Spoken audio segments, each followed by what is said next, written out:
بسم اللہ الرحمن الرحیم، السلام علیکم، میں محمد عثمان اور آپ دیکھ رہے ہیں پروگرام ہرفراز اور مقبول جان کے ساتھ۔ ناظرین، آج کی بڑی خبروں میں D G I S P R کی غیر ملکی میڈیا نمائندوں کو بریفنگ ہے، جس کے اندر انہوں نے اس بات کا انکشاف کیا کہ احسان اللہ احسان کا فرار ایک سنگین معاملہ اور غلطی تھا اور اس کے ذمہ دار فوجیوں کے خلاف کارروائی کی جا چکی ہے اور احسان اللہ احسان کی دوبارہ گرفتاری کے لیے کوششیں جاری ہیں۔ ساتھ ہی ساتھ کل فیٹف کا اجلاس ہے اور پاکستان کے حوالے سے اہم فیصلہ سنائے جانے کا امکان ہے۔ گرے لسٹ میں رہے گا یا نکال دیا جائے گا، یہ ساری چیزیں، یہ ہے آج کا ہمارا موضوع، اور ساتھ ہی ذکر کریں گے کچھ سیاسی صورتحال کا کہ بالآخر 20 ماہ بعد حمزہ شہباز شریف جو پنجاب اسمبلی میں اپوزیشن لیڈر ہیں ان کی ضمانت ہوئی، اور آخر انصاف انہیں اتنی تاخیر سے کیوں ملا۔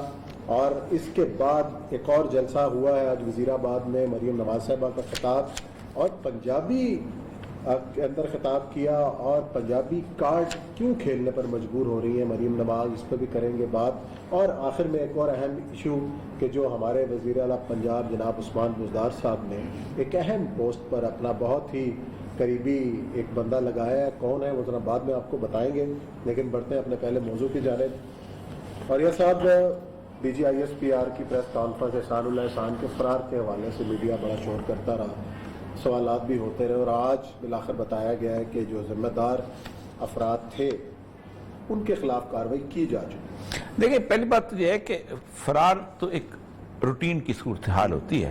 آپ کو اندازہ نہیں ہے کہ بڑے بڑے جیل خانوں سے فرار کے اوپر اتنی بڑی بڑی رپورٹس بنی ہیں، بڑے بڑے ناول لکھے گئے ہیں، ان کے اوپر ہسٹری پڑھی جائے۔ فرار تو ایک فنامنا ہے، اور خصوصاً جب کوئی کرمنل اس لیول کا اندر ہو تو پھر اس کا فرار تو کوئی اتنا بڑا مسئلہ نہیں بنتا۔ ہوتا یہ ہے کہ اس کے آپ یہی کرتے ہیں کہ اس کے جب وہ نکل جاتا ہے تو پھر اس کو فالو کرتے ہیں، اور اس کے ساتھ ساتھ جو ہے آپ اس کو پکڑنے کی بات۔ سرنڈر بھی اس نے خود کیا تھا آگے، سرنڈر کر کے اس نے ایڈمٹ بھی کیا تھا کہ ہم نے یہ کیا کہ اب دیکھیں اس ایڈمٹنس کے بعد ہوا یہ تھا کہ اس کے بعد آپ کو اندازہ ہو گیا تھا کہ آپ کا دشمن کون ہے، اور ہو سکتا ہے اس نے بہت کچھ بتایا بھی۔ ایسے آدمی کو ہمیشہ مارا نہیں جاتا کبھی بھی۔ اس کی وجہ یہ ہے کہ اس کے پاس اور بہت ساری لیتھل انفارمیشن ہوتی ہے جس سے آپ اور بہت سارے لوگوں کو پہنچا، کیونکہ جب وہ ایک آدمی جو ہے وہ ضمیر کا قیدی سا بن کے آ جاتا ہے تو پھر وہ کوئی نہ کہیں کچھ نہ کچھ انفارمیشن دیتا رہتا ہے۔ اب کوئی بندہ بھی بدنامی نہیں لے سکتا کہ اس کو فرار کرے اور اپنے کھاتے میں ڈال۔ اب پہلی بات ہے کہ فرار کر کے آپ کیا کریں گے؟ یا تو پولیس والا کام کرے، فرار کر کے مار دے کہ فرار ہوتے ہوئے مارا گیا، وہ موت آئی ہوئی تھی، مار دیا، ٹھیک ہے۔ لیکن جب وہ فرار کر کے خود ایک بدنامی بھی لے اور پھر وہ آپ کے اس سے ایکسس سے بھی دور چلے جائے تو اس کا مطلب یہ ہے کہ کوئی اور صورتحال موجود تھی۔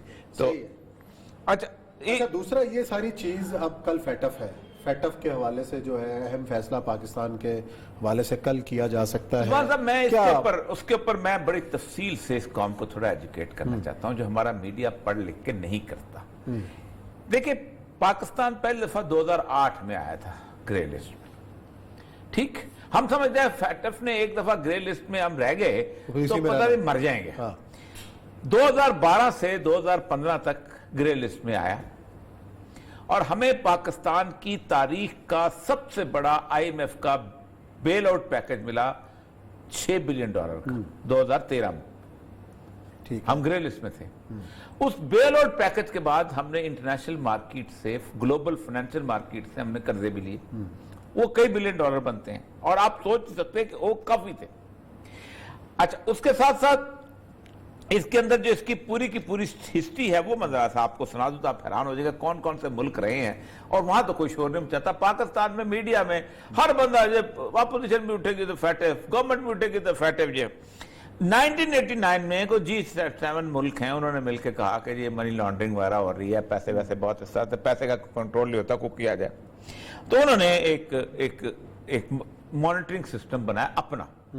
یہ بالکل ایسی ہے کہ جیسے میرا پیسہ کسی جگہ پہ پڑا ہوا ہے تو میں مانیٹرنگ سسٹم، یہ کسی کا پیسہ میرے مانیٹرنگ کہاں سے آ رہا ہے اپنا، جیسے پاکستان خود بنا لے۔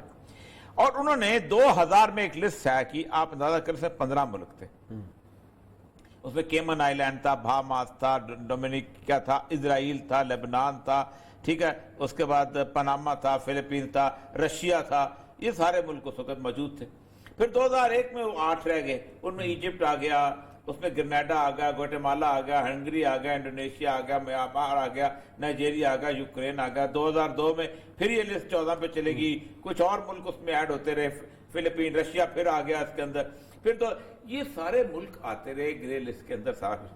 अब देखना ये है कि ये फैटफ वालों के साथ हमारे साथ कर क्या सकते हैं, अगर हम पूरी दुनिया को कसम से हमने सूली पे लटकाया हुआ, हम तुम्हें क्यों पकड़े हैं, फैटफ हो रहा है, हमारे साथ अजाब क्या आ रहा है, फैटफ हो रहा है। हम ये मेरे पास उसकी पूरी की पूरी सूरत हाल है। उसमें उन्होंने बेसिकली ये देखें, वो कहते ये हैं कि कर क्या सकता है। सबसे पहली बात तो ये है कि कोई इकोनॉमिक सैंक्शन लगाने की अथॉरिटी ही नहीं है। उसकी वजह यह है कि आप ना तो यूनाइटेड नेशन है, ना आपको इस तरह की चीज है।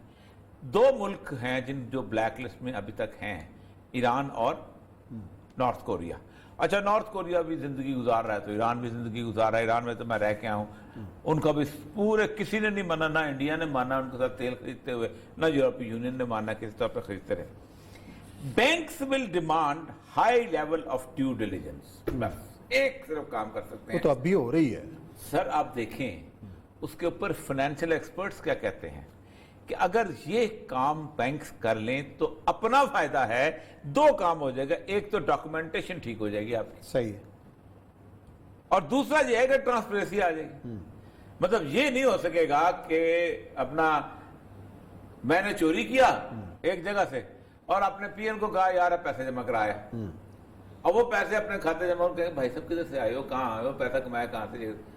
तो एक तो आपका अपना जो है वो पूरे का पूरा फंडिंग, और दूसरी सर आप अंदाजा करें जिसकी हैरान कुन बात है कि मैं आपको उसकी ओरिजिनल पढ़ा देता हूं।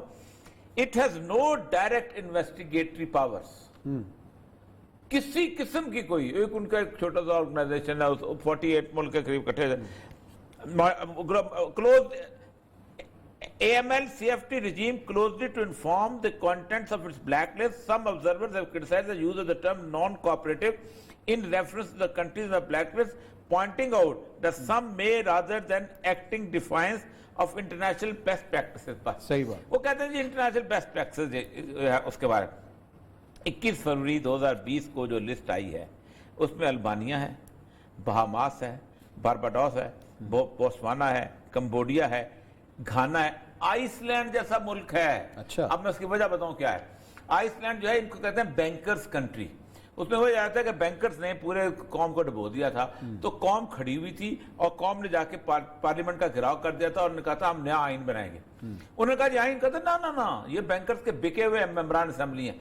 उन्होंने 75 प्रोफेसरों को बिठाया था कि इन लोगों से आइन बनाओ, उन्होंने आइन बनाया था, और वो बैंकर ने इंटरनेशनली कहा कि हमारा पैसा डूब गया, इनको ब्लैक लिस्ट में डाल दो। अच्छा, जमीका है, मॉरिशस है, मंगोलिया है, म्यांमार है, निकरागुआ है, पाकिस्तान है, पनामा है, सीरिया है, युगांडा है, यमन है, जिम्बाब्वे, ये इस वक्त उनके वो लोग बैठे। शोर सिर्फ पाकिस्तान ने मचा हुआ है, दुनिया पूरी। उसकी वजह यह है कि पाकिस्तान में हमारे एंकर जो है ना, उनको कोई और मौजूद, हम भी सुबह सुबह ढूंढ रहे होते हैं यार टॉपिक क्या है, शाम को पता चलता है कि कोई टॉपिक नहीं, एंकर्स को तो मौजूद चाहिए, लेकिन जब गवर्नमेंट का भी सीरियसली इस बात के पीछे पड़ी हुई है, सीरियसली इसको इम्प्लीमेंट करवा रही है, वो कहते हैं 29 में से 21 पर आपने इम्प्लीमेंट नहीं किया, इतने पे किया, इतने पे नहीं किया। मैंने फिर खौफजदा क्यों? 4 या 5 जगहों पे जो फाइनेंशियल बड़े बड़े विजिट्स हैं जो कहते हैं हमारे पर, मैंने कहा यार मुझे एक चीज बताओ, होगा क्या, क्या होगा? पाकिस्तान का करेंसी बंद हो जाएगी, पाकिस्तान को डॉलर मिलने, मैंने 2012 से लेके 2015 तक रहे, आपको $6 बिलियन वर्ल्ड IMF ने पैकेज दिया है, आपने $25 बिलियन और दुनिया से फंड रेज किया है, उस वक्त भी ग्रे लिस्ट में थे आप, क्या हुआ? कुछ भी नहीं हुआ। मसला सारा यह है कि सिर्फ चंद एक लोग जो है ना, रजाक दाऊद की लेवल के, जो समझते हैं कि इधर से मैंने फोन किया और इधर से जो सिटी बैंक का चीफ है उसने कहा कि इट्स डन, वो इट्स डन नहीं होगी। अच्छा, वो जब फैसलाबाद में बैठा हुआ शख्स है, वो बंदा जो है वो अपने वहां बैंकर को जब बोलेगा कि यार तुम ऐसा करो कि मेरा माल वहां पहुंच रहा है, एलसी खोलो, तो 5 मिनट में एलसी, ये नहीं होगा।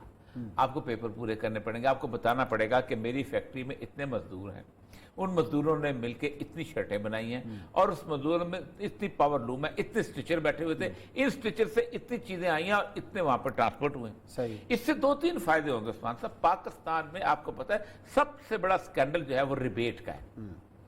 यहां से करते क्या थे कि आपको एक टैक्स रिबेट मिलती थी और साथ साथ आपको कुछ पैसे भी मिलते थे, जो पैसे यहां से आपने एक बहुत बड़ा शिप लिया, उसमें पत्थर भरे और लिखा कि मैंने शर्टें जो हैं वो पत्थर जाके दुबई से पहले जरा सा कहीं डुबो दिया और दुबई में वहां पहुंच गया। वहां पे जाके एक अकाउंट खुला और वहां से वो पैसे जो ब्लैक वाले थे, जब पैसे वापस आए तो साथ आपने रिबेट के पैसे ले लिए कि हमने तो इतने डॉलर आपको लेके दिए थे, अब इतने हमें भी दो। इतना बड़ा बड़ा फ्रॉड हुआ है कस्टम्स के अंदर, ऐसे ऐसे लोग उसके अंदर पकड़े गए हैं। जिस वक्त ये सारे का सारा नया ये 80s में और 90s में 92 ऑनवर्ड जब खुला है, पाकिस्तान का सत्यानाश किया है और चीख भी वही तब कर रहा है, कोई और। आप मुझे बताएं, फैक्टिव का अपना चक नंबर 105 में रहने वाले को क्या असर होगा, जिसने नमक सिर्फ खरीदने जाके, और नमक भी हो सकता है वो जाके ना एक बोरी गंदम दे और नमक और मिर्चाई की पत्ती और खजूर चीजें ले आए, उस पर क्या असर होना है। 88% आपकी इकॉनमी जो है वो टोटली जो है अनबुक। 2-2.5 करोड़ लोग जहां बैंक में जाते हों और बाकी 20 करोड़ लोग जो है बैंक की शक्ल ना देखते हो, उनको पता ही ना हो कि बैंक क्या होता है, वहां फैक्टिव क्या असर कर सकता है। और आपने किया क्या इस फैक्टिव के चक्कर में? आपने पाकिस्तान की हर मस्जिद वीरान कर दी। ऐसे जैसे अजान देने वाला जो है वो फैक्टिव का पैग, आपने मस्जिदों के स्पीकर उतारे, अब पता नहीं क्या क्या कुछ नहीं किया। असल मतलब पता है क्या है, बुनियादी तौर पर रियासत जो है उसका बुनियादी एतकंडा होता है कि चील से डरा के बच्चों को अपने पैरों के नीचे लेके आना। अब फैक्टिव एक चील है और रियासत की मुर्गी से जो बच्चे इधर उधर हो रहे थे उसने वापस में ले लिया। उसमें जो कच्चे अंडे थे उनको खा पी भी जाएगी और जो अंडे जिनको रखना चाहता है, ये है असल बुनियादी तौर पर फैक्टिव का फलसफा जिसके ऊपर हम। अच्छा, कल क्या फैसला मुतवक्किल है ग्रे लिस्ट में? सर अगर मैंने कल भी सोचा है कि अगर पाकिस्तान ग्रे लिस्ट में रह जाए तो मुझे बताइए एक लफ्ज का फर्क पड़ता है ऊपर, एक चीज का। आपका कारोबार अभी काफी अरसे से है ना, आपको अभी IMF दोबारा प्रोग्राम आया ना, क्यों आया? उनकी मजबूरी है सर। सब बैंकर के बैंक तो ढूंढता फिरता है कर्जा लो। अच्छा, फिर आप टेक्सटाइल, आप इसको दुनिया पूरी के अंदर हर जगह बंद है, आपका माल चल रहा है, आप खुले, आप सप्लाई करते हैं, आप उनकी मजबूरी है। उन्होंने दुकानें नहीं खोलनी वहां पर, उन्होंने शर्टें नहीं बेचनी, उन्होंने शूज नहीं बेचने, उन्होंने फुटबॉल नहीं बेचने, सब बेचने। तो मतलब यह है कि वो करेंगे। तो न डराओ यार, इसलिए कौम बहुत डरी हुई है पहले से, डरा डरा के हासिल किया हुआ। और एक तो मुझे ये समझ नहीं आती, हर रोज सुबह पाकिस्तान कल तबाह हो जाएगा, माश तबाह, ये बहरा अरब में डूब जाने वाला है। मैंने एक दफा इंग्लैंड में किसी बंदे ने, इंग्लैंड से किसी और मुल्क था, कह रहा जी पाकिस्तान के बारे में बड़ी फिक्र। मैं कहा मेरी बात सुनो, पाकिस्तान 20 करोड़ थे, मैं कहा पाकिस्तान में ना 20 करोड़ लोग सुबह सवेरे उठते हैं, नाश्ता करते हैं, दफ्तर जाते हैं, काम करते हैं, शाम को घर आते हैं, आके सो जाते हैं, सुबह सवेरे फिर उठ जाते हैं। यार कितने जालिम लोग हैं, वो 20 करोड़ उठ जाते हैं यार। और जितने लोग तुम्हारे यहां मरते हैं उतने हमारे यहां भी मरते हैं, कुछ ज्यादा नहीं मरते, बल्कि एक्सीडेंट्स में आपके ज्यादा मरते हैं। जिस जमाने में एड्स की धूम मची हुई थी 96 में, आप सोच सकते खौफ कितना था उस वक्त, और हम उस वक्त सुकून में थे कि कम से कम हमारे अंदर वो आदात और खसायल नहीं है जो आपके हैं। तो असल में लोगों को नहीं डराना चाहिए, लोगों को रात की चैन की नींद इस मीडिया को चाहिए सुनाए थोड़ी देर के लिए चले जी, देखते हैं चैन की नींद ये कौम कब सोती है और खुशहाली, और कल देखते हैं क्या फैसला होता है। ब्रेक लेते हैं, ब्रेक के बाद आएंगे और कुछ सियासी सूरत हाल का तज़किरा करेंगे।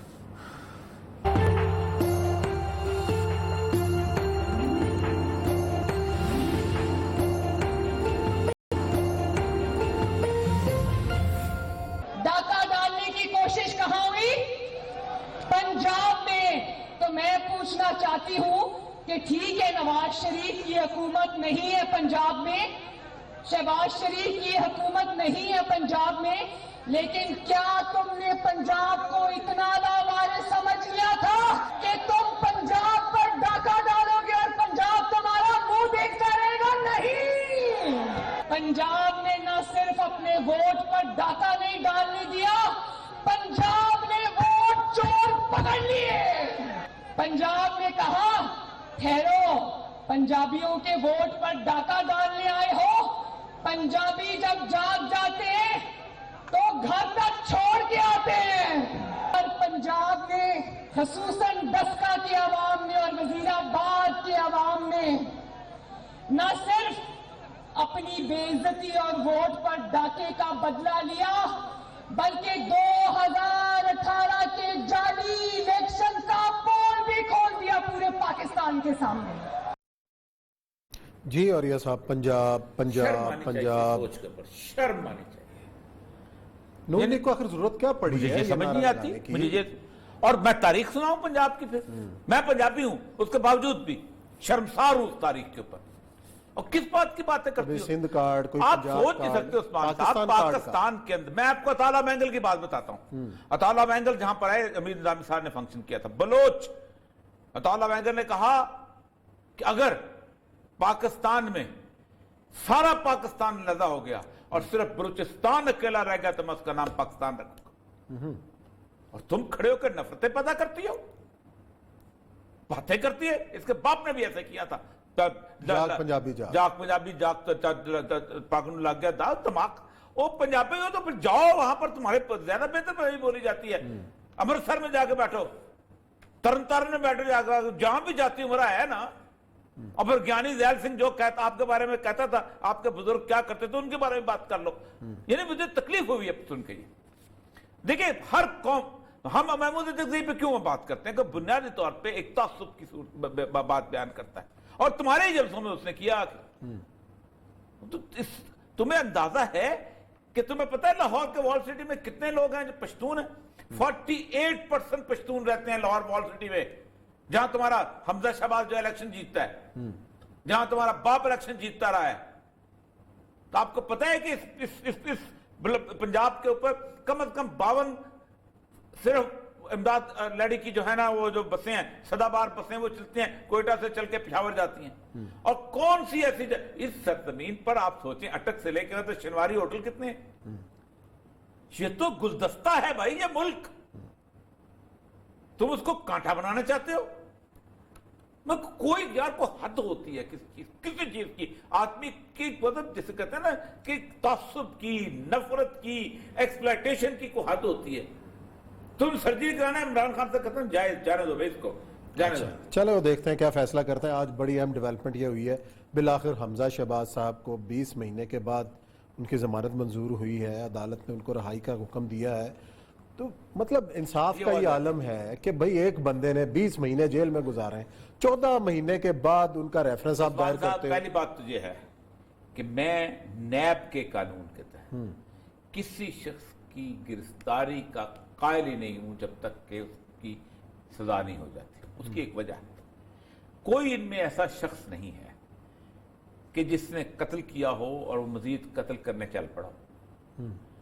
जिसका कोई मंशियात का कारोबार हो तो वो बाहर रहेगा तो मंशियात बेचेगा। ऐसा हो कि मफरूर हो जाएगा लांचों में बैठ के, उसका पूरा कैरियर पड़ा हुआ है यहाँ पर, उसका पूरी बिजनेस इंडस्ट्री पड़ी हुई।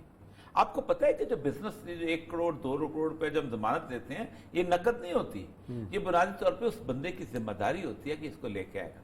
150 हैं गवाह शहबाज शरीफ साहब के, अब तक सिर्फ 3 भुगते हैं। अच्छा, हाँ, उम्र खिज़र चाहिए। तो बाकी जो भुगतते मेरा ख्याल है ये भी पहला स्टेज है, फिर अपील है। कुछ नहीं, तुम करना क्या चाहते हो? इस मुल्क के अंदर अपना भी तमाशा बनाया हुआ है तुमने, और पूरे मुल्क का तमाशा बनाया हुआ है।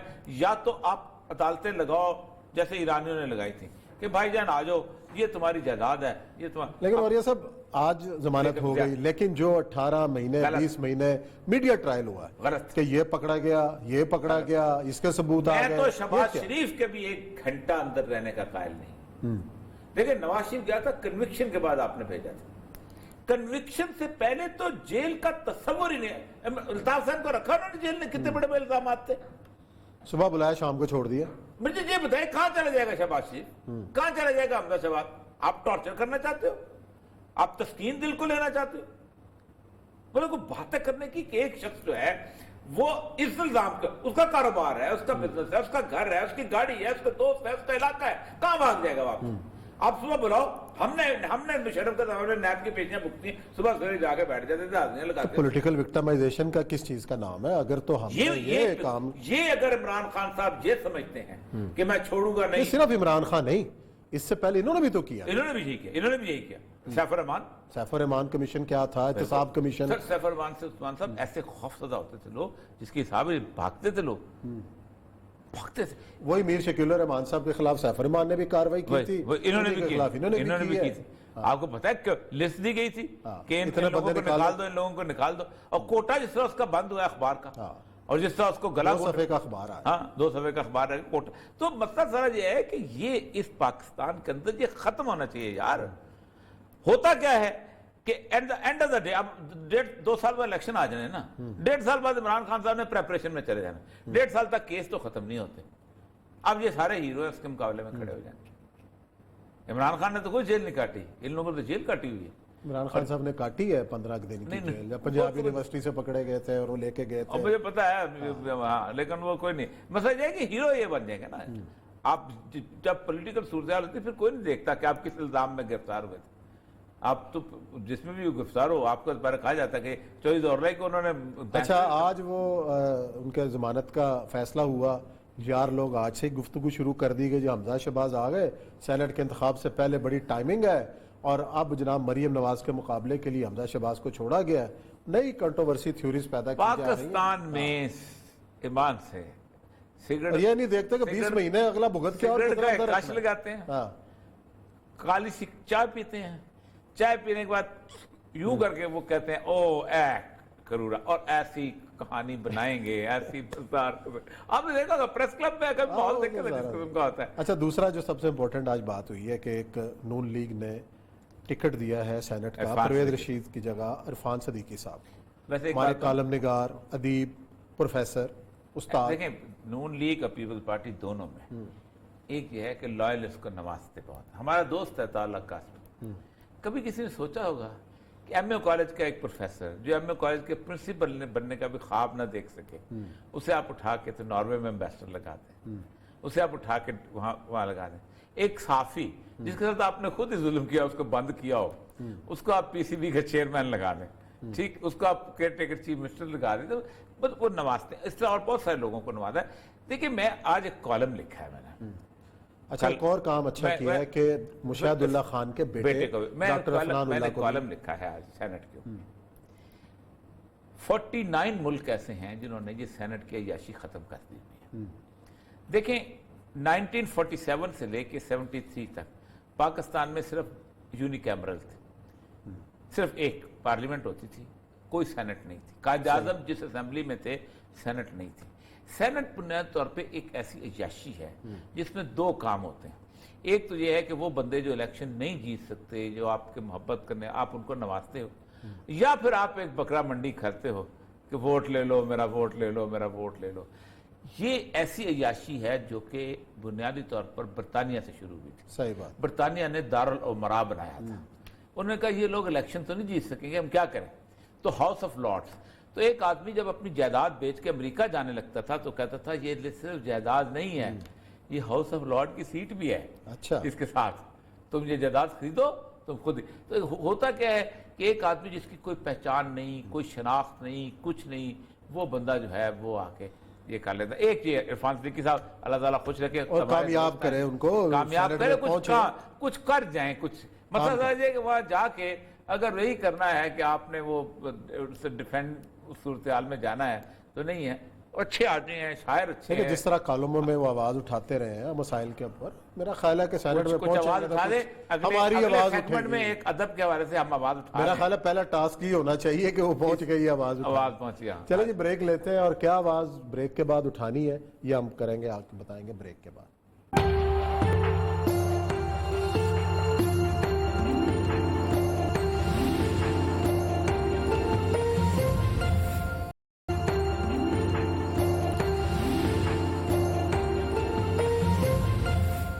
जी नाज़रीन, ब्रेक के बाद आपको एक बार फिर खुश आमदीद। मामला है मजलिस तरक्की अदब पंजाब का, जिसके सरबराह को हटाया गया है, और सरबराह जो हटाए गए हैं उनका नाम किसी तारफ़ का मोहताज नहीं, वो है तहसीन फराकी, और उनकी जगह पे जिन साहब को लाया गया मुमताज़ कालम, उनका भी नाम किसी तारफ़ का मोहताज नहीं है। कालम उन्होंने उस्मान बुज़दार साहब के हक़ में लिखा, ये खुद आप पढ़ चुके होंगे। तो बहरहाल मियाँ वाली से उनका ताल्लुक़ है, ड्रामा राइटर भी रहे हैं। बहरहाल ये जो तकर्री, हमें इस पर एतराज़ नहीं है, लेकिन जो तरीक़ेकार अपनाया गया है उस पर औरिया साहब से पूछना। औरिया साहब, आप کے ساتھ بھی کوئی ایسا دیکھیں معاملہ ہوا میری تھا؟ جو شہباز شریف صاحب سے لڑائی لڑائی کیا تھی تھی؟ اسی بنیاد تھوڑی پہ بیک گراؤنڈ بتائیے. مجلس ترقی ادب بنیادی طور پہ ایک ایسا ادارہ ہے کہ جس ادارے میں بہت بڑے بڑے لوگ رہے. امتیاز علی تاج صاحب رہے, جی. احمد نظیم قاسمی صاحب رہے, حمید احمد خان صاحب رہے, شہزاد احمد صاحب تو وہ تھے جن کو میں رکھا تھا, پھر میرے زمانے میں بھی تھے. یہ علاقہ جو ہے یہ پی سی ہوٹل کے بالکل ساتھ, جو فاطمہ جناب پاک ہے اس کے ساتھ ہے. جہاں اپنا مجید نظامی صاحب نے بھی وہ جو ایک نظریہ پاکستان ٹرسٹ بنایا ہوا ہے. یہ جو نظریہ پاکستان ٹرسٹ کی بلڈنگ ہے یہ مجید وائن صاحب نے الاٹ کر دی تھی کہ یہاں آپ نظیر نظامی صاحب کو بناؤ. وہ بلڈنگ بیسیکلی اس کا کسٹوڈین ہوتا ہے سیکٹری انفارمیشن, وہ ٹرسٹ کی بلڈنگ ہے, وہ آپ الاٹ نہیں کر سکتے. ویکیو پراپرٹی ٹرسٹ کی بلڈنگ یہ بالکل ایسے ہے جیسے کرتارپورہ گردوارہ کسی کو الاٹ کرتے یا اس طرح کی کوئی داتا صاحب کی کوئی آپ اوقاف کی کوئی جگہ الاٹ کرتے. تو شہباز شریف صاحب کے زمانے میں وہ ان کو چاہتے تھے کہ یہ اور مزید اس کو پچھلے جو مجلس ترقی ادب 3 پوائنٹ ہیں. اس میں ایک ادارہ ثقافت اسلامیہ ہے جس کی بڑی کنٹریبیوشن, جس میں رشید جہانگیر صاحب اور بڑے بڑے لوگ تھے, اس کے علامہ اسد وغیرہ جس کے اندر ہوتے تھے. ٹھیک, آج کل کون ہے؟ آج کل وہ ریٹائرڈ جسٹس صاحب ہیں. نہیں, آج کل ادارہ ثقافت اسلامیہ مظہر معین صاحب, اچھا, وہ ہیڈ آف دا عربی ڈپارٹمنٹ. اور یہ جو پنجاب یونیورسٹی کے کچھ عرصہ وائس چانسلر بھی رہے ہیں. مظہر معین صاحب ایم اے کالج کے ہیڈ. اچھا, یہ ابھی ہم نے وہ بابر علی صاحب اس کے ہیڈ ہیں, ان کے ہم نے سجیشن کیا تھا کہ ان کو یہ. تیسرا اس کے اندر ہے مجلس اقبال, جس سے پروفیسر وہ ہوتے تھے جو رفیق صاحب, جو وہ نہیں تھے منورہ مرزا صاحب, وہ یہ بڑے لوگ ہیں وہاں. اب دیکھیں کتنے بڑے بڑے لوگ. تو مجھے انہوں نے کہا الاٹ کر دیا. میں نے کہا جی یہ نہیں ہو سکتی. انہوں نے بڑا لمبا چڑا مسئلہ ہوا تھا, میں اس تلخی میں جانا, مجھے یونیورسٹی کر دیا تھا. میں نے کہا تھا کہ میں آخری تک میں نے کہا اگر آپ چاہتے ہیں کہ یہ نامی صاحب نے کہا تھا ہم پاکستان کے لیے کر رہے ہیں, تو میں نے کہا میں داتا صاحب جاتا ہوں سیکٹری انفارمیشن کی حیثیت سے, وہ چادر بچھاتا ہوں, آپ کے لیے چندہ اکٹھا کر سکتا ہوں, لیکن یہ زمین نہیں دے سکتا. تحسین فراقی صاحب کو اپوائنٹ ہوئے کچھ عرصہ ہوا تھا. تحسین فراقی صاحب کا ذرا تعارف بھی کرا دیں. تحسین فراقی صاحب وہ ہیں جو اقبال چیئر کے اوپر ڈاکٹر اقبال چیئر کے اوپر وہاں رہے ہیں ایران میں, فارسی عربی کے اندر, انڈیا کے اندر بلا کے, مطلب خود منصور آفاق جس کو لگایا گیا ہے, وہ اگر صرف تحسین فراقی کو یوں دیکھے تو اس کی پگڑی گر جائے. اتنا بڑا قد بلند ہے منصور آفاق, دوست ہے ہمارا. میں اور احمد فراز صاحب گئے تھے اور ہم نے منصور آفاق کے پاس ٹھہرے تھے 2006 کے اندر. اس نے وہاں بلایا تھا, وہاں مشاعرے کرایا ہوتا تھا. لیکن جو مقام تحسین فراقی صاحب کا کسی کا, تحسین فراقی صاحب کے پاس کچھ عرصہ پہلے بزدار صاحب کی طرف بات ہے, زمین مال روڈ ہے, پی سی کے ساتھ ہے, یہ کوئی پلان لے کے آیا اور اس نے آ کے کہا کہ یہاں ہم ایک ملٹی سٹوری قسم کی چیز بنانا چاہتے ہیں, جیسے ڈونگی گراؤنڈ میں پورے بنانا چاہتا تھا. اس پہ بھی بڑی لڑائی ہوئی تھی, اس پہ بھی لڑائی لڑنے کا قرہ میرے کھاتے میں اس میں آ رہا. انہوں نے کہا کہ نہیں, مجھے انہوں نے کہا اولیاء صاحب یہ ہو رہا ہے. میں نے کہا میں بذات خود ایز اے سٹیزن چلا جاؤں گا کہ یہ ایک لسٹڈ بلڈنگ ہے, اس کو آپ نہیں کر سکتے. بلکہ جو سمری گئی تھی انہوں نے شہباز شریف کو بھیجی, اس نے کہا تھا جی میں نے کہا تھا لیکن نظریہ پاکستان ٹرسٹ بھی ختم کر. ابھی ان کا 1 سال رہتا ہے. ایک دن منصور آفاق صاحب صبح آتے ہیں پرسوں کہ جناب یہ کاغذ ہے میرے پاس, اس پہ لکھا ہوا ہے کہ تمہیں, اور اس کی اپوائنٹمنٹ کرتا ہے بورڈ آف گورنرز. اور بورڈ آف گورنرز میں بڑے بڑے لوگ شامل ہیں, بڑے بڑے ادیب شاعر شامل ہیں, سارا کچھ. اور بورڈ آف گورنر ٹوٹ چکا ہوا ہے اور نیا بننا ہے.